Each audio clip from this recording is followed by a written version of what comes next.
नमस्कार दोस्तों, परीक्षा एकेडमी में आपका स्वागत है। और आज हम बात करने वाले हैं टर्म इंश्योरेंस के साथ जो राइडर्स आते हैं उनके बारे में। तो ये वीडियो देखने के बाद आपको पता चल जाएगा कि टर्म इंश्योरेंस के साथ कौन कौन से राइडर्स आते हैं, आपको राइडर्स लेने चाहिए या नहीं। तो आइए शुरू करते हैं। सबसे पहले हम जान लेते हैं राइडर्स होते क्या हैं। राइडर्स क्या होते हैं? एड ऑन बेनिफिट्स रहते हैं जो आपको इंश्योरेंस के साथ मिलते हैं, लेकिन इनके लिए आपको एडिशनल प्रीमियम का भुगतान करना पड़ता है। इनमें क्या होता है, राइडर्स के लिए आपको जो एनहांस्ड पॉलिसी कवर है वो मिल जाता है। जैसे मान लीजिए कुछ टर्म इंश्योरेंस में जो फीचर्स नहीं आती है वो आप इन राइडर्स के थ्रू ले सकते हैं। और ये एक अफोर्डेबल वे है जिसमें आप अपनी रिस्क के हिसाब से अपना कवरेज है वो बढ़ा सकते हैं। और स्पेसिफिक इलनेस, जैसे स्पेसिफिक रिस्क होती है आपकी, जैसे इलनेस हो गया, एक्सीडेंट्स हो गया, इनको भी कवर करवा सकते हैं। ठीक है, अभी बात करते हैं कि आपको राइडर्स क्यों लेना चाहिए। इससे क्या होता है कि एक इंक्रीज रिस्क जो हमारे क्रिटिकल इलनेस की जो हम बात करते हैं कि भाई health issues, specially heart disease, cancer, lung issues, kidney issues, ये सारे जो इलनेस है वो बढ़ती जा रही है। जिस प्रकार का हमारा खान पान है, रहन सहन है, उससे ये सारी डिजीज बढ़ती जा रही है। तो इनको प्रोटेक्शन करने के लिए जो इंश्योरेंस कंपनीज है एडिशनल राइडर्स जो देती है वो लिया जा सकता है। इतना ही नहीं, एक्सीडेंट्स जो है उनकी संख्या भी बढ़ती जा रही है। कई बार हम जिस इंडस्ट्री में बाहर काम करते हैं या जिस प्रकार की हमारी जॉब की प्रोफाइल रहती है या सेल्स का हमारा जॉब रहता है जहाँ पे हम मैक्सिमम टाइम ट्रेवलिंग में ही रहते हैं, उस कंडीशन में भी जो एक्सीडेंट के प्रोबेबिलिटी है वो बढ़ जाती है। तो वहाँ पे एक एक्सीडेंटल जो राइडर है वो ले लेना एक बेनिफिशियल हो सकता है। राइडर्स में क्या होता है, एक अफोर्डेबल एक्स्ट्रा प्रोटेक्शन मिल जाता है आपको। आपकी नीड्स होती है उसके अकॉर्डिंगली आपको टेलर्ड किया जा सकता है इसको। और एक कॉम्प्रिहेंसिव सेफ्टी नेट आपको मिल जाता है। कौन कौन से राइडर्स होते हैं उनके बारे में बात कर लेते हैं। Critical illness rider, accidental death benefit rider, waiver of premium rider and terminal illness rider. ये मेजरली चार जो राइडर्स है वो इंश्योरेंस कंपनीज हर आपको टर्म इंश्योरेंस के साथ मिल ही जाएंगे। और इनको आप अपनी रिक्वायरमेंट के हिसाब से चुन सकते हैं। बहुत सारी इंश्योरेंस कंपनीज और भी अलग अलग टाइप के राइडर्स लेती हैं, आप उनको भी ध्यान से देख सकते हैं। अगर आपकी रिक्वायरमेंट के हिसाब से वो पूरा करते हैं तो आप वो राइडर्स भी ले सकते हैं। सबसे पहले बात करते हैं क्रिटिकल इलनेस राइडर की। क्रिटिकल इलनेस क्या होती है? बहुत सारी डिजीज होती है जो क्या करती है, क्रिटिकली आदमी को इम्पैक्ट करती है। जैसे हार्ट डिजीज हो गया या कैंसर हो गया या लंग से रिलेटेड इश्यू हो गया या किडनी इश्यूज हो गए, ये सारी डिजीज होती है। इनको क्रिटिकल इलनेस की कैटेगरी में रखा गया है। इसके अलावा ब्रेन से रिलेटेड इश्यूज होते हैं। बहुत सारी क्रिटिकल इलनेस होती है जिनको इंश्योरेंस कंपनीज होती है वो कवर करती है। इसमें क्या होता है, क्रिटिकल इलनेस जब डिटेक्ट होती है तो एक लमसम जो अमाउंट होती है वो जो पर्सन होता है, इंश्योर्ड पर्सन होता है, उनको एडिशनली एडवांस में दे दी जाती है।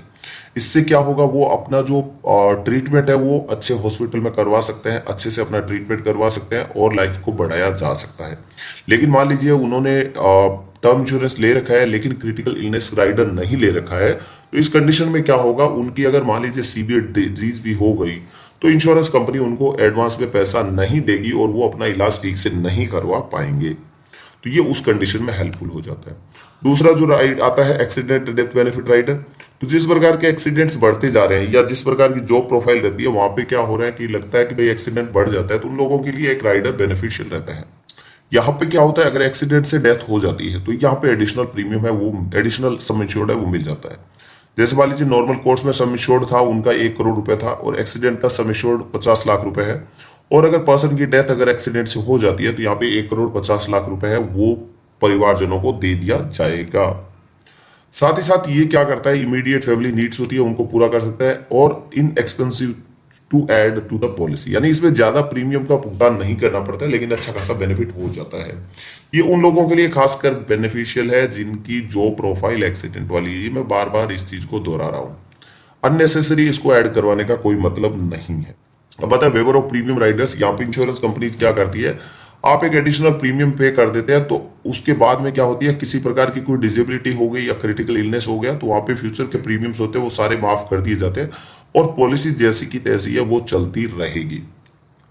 अगला आता है terminal illness rider. Terminal illness rider आजकल सारी इंश्योरेंस कंपनी जो है वो साथ में देने लगी है। टर्मिनल इलनेस का मतलब क्या होता है कि डॉक्टर होता है वो लिख के देता है कि भाई जो इंश्योर्ड पर्सन है उसके अगले 6 महीने के अंदर डेथ होना सुनिश्चित है, यानी 100% उनकी डेथ हो जाएगी, तो उस कंडीशन को टर्मिनल इलनेस बोला जाता है। तो टर्मिनल इलनेस जब हॉस्पिटल की तरफ से डिक्लेयर कर दिया जाता है तो इंश्योरेंस कंपनी क्या करती है, जो सम इंश्योर्ड है वो एडवांस में दे देती है। अगर वो राइडर लिया होता है तो एडवांस में दे दिया जाता है, अदरवाइज पर्सन की डेथ के बाद ही दिया जाएगा।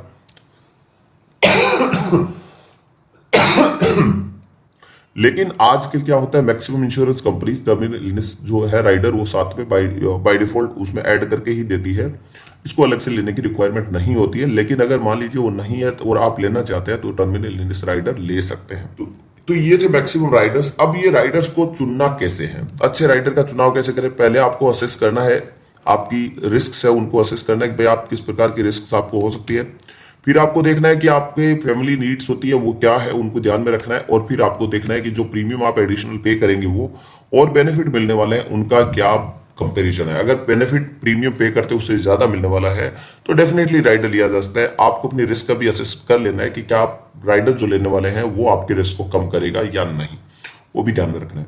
तो ये थे राइडर्स जिनके बारे में हमने बात की। उम्मीद करते हैं आपको वीडियो में जो राइडर्स बताए हैं वो समझ में आए होंगे और वीडियो देखने के बाद आप ही राइडर्स के बारे में क्लियर हो गया होगा। और भी अगर क्वेरीज है तो आप कमेंट बॉक्स में जरूर लिखिएगा, हम आपका रिप्लाई देंगे। वीडियो देखने के लिए, अपना कीमती समय देने के लिए आपका बहुत बहुत धन्यवाद। Keep watching Prisha academy. Thanks a lot.